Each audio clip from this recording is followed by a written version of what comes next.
সেরা অভিনেত্রী শাবনূর। বাংলা চলচ্চিত্রের সবচেয়ে জনপ্রিয় নায়িকা শাবনূর। শাবনূর তার চলমান ক্যারিয়ারে এত বেশি পুরস্কার পেয়েছে যে শাবনূরের পুরস্কারের সঠিক তালিকা করা এখনো পর্যন্ত কারো পক্ষে সম্ভব হয়নি। 1994 সাল থেকে 2010 সাল পর্যন্ত টানা 17 বছরের প্রত্যেক বছরে শাবনূর শ্রেষ্ঠ অভিনেত্রী হিসাবে বিভিন্ন পুরস্কারে ভূষিত হয়েছে, যেটা আর কোনো অভিনয়শিল্পীর পক্ষে সম্ভব হয়নি। দেখে নেওয়া যাক শাবনূর টানা এই 17 বছরে প্রত্যেক বছর কি কি পুরস্কার পেয়েছে।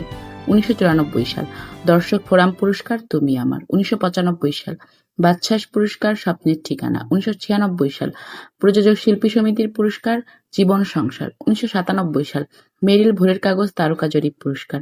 এটি মেরিল যুক্ত হওয়া ভোরের কাগজের প্রথম পুরস্কার। 1998 সাল মেরিল প্রথম আলো তারকা জরিপ পুরস্কার। উল্লেখ্য, এটি মেরিলের সাথে যুক্ত নতুন পত্রিকা প্রথম আলোর প্রথম আসর। 1999 সাল দর্শক ফোরাম পুরস্কার কাজের মেয়ে।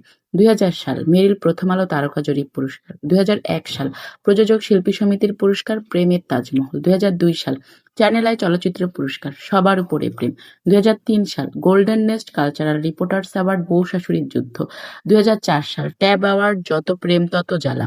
2005 সাল জাতীয় চলচ্চিত্র পুরস্কার দুই নয়নের আলো। 2006 সাল সিজিএফবি অ্যাওয়ার্ড নিরন্তর। 2007 সাল বাদশাস পুরস্কার আমার প্রাণের স্বামী। 2008 সাল মেরিল প্রথম আলো তারকা জরিপ পুরস্কার এক টাকার বউ। 2009 সাল মেরিল প্রথম আলো তারকা জরিপ পুরস্কার বলবো কথা বাসর ঘরে। 2010 সাল সিজিএফবি অ্যাওয়ার্ড।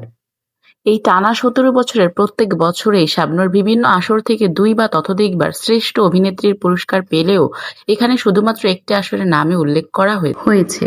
মূলত সেই একটা আসরের কথাই উল্লেখ করেছি, যেটির কথা প্রত্যেকেই জানে কিংবা পুরস্কার পাবার সঠিক তথ্য রয়েছে।